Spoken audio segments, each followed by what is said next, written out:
Szerbusztok, Vastag Mária vagyok, a Taki-Szaki Takarítógép kölcsönzőből. Megmutatom nektek a súrológépünk használatát.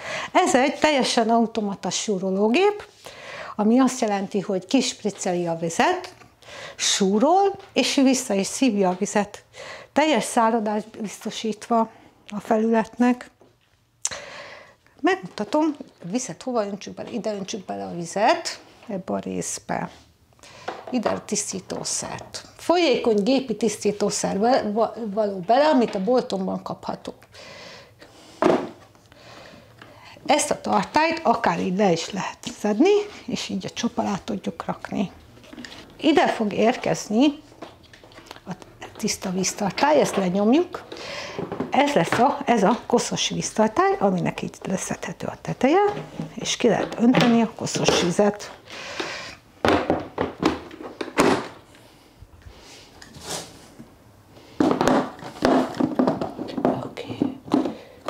A gépen itt található a főkapcsoló, tehát megtöltöttük vízzel, utána lehet használni.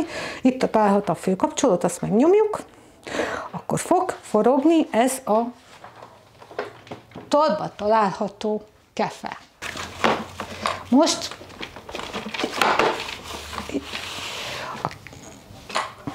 ez a kefe súrolja majd nekünk a felületet, ez a kék gumifelület, meg lehetővé szívógerendának hívják, és itt fog felszívni nekünk a vizet.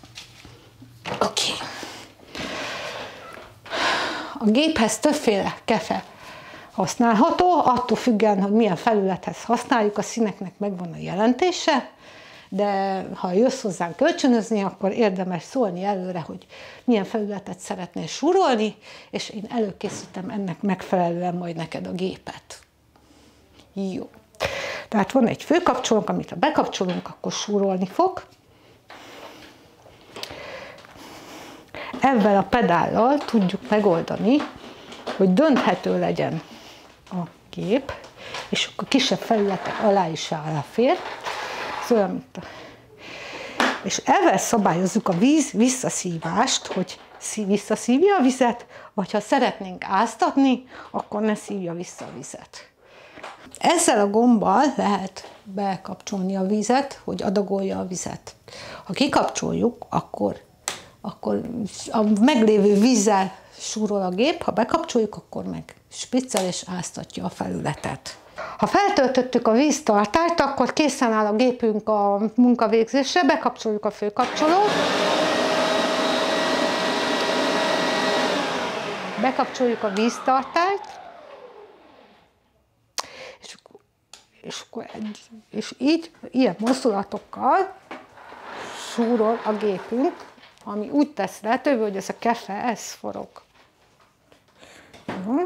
Ha nem szeretnénk, hogy szívja vissza a vizet, hanem szeretnénk egy kicsit áztatni a felületet, akkor kikapcsoljuk ezt a visszaszívót, gerendát.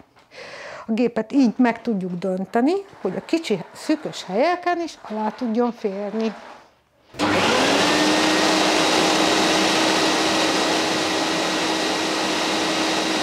Köszönöm figyelmeteket, és hatékony, hasznos munkát kívánok nektek!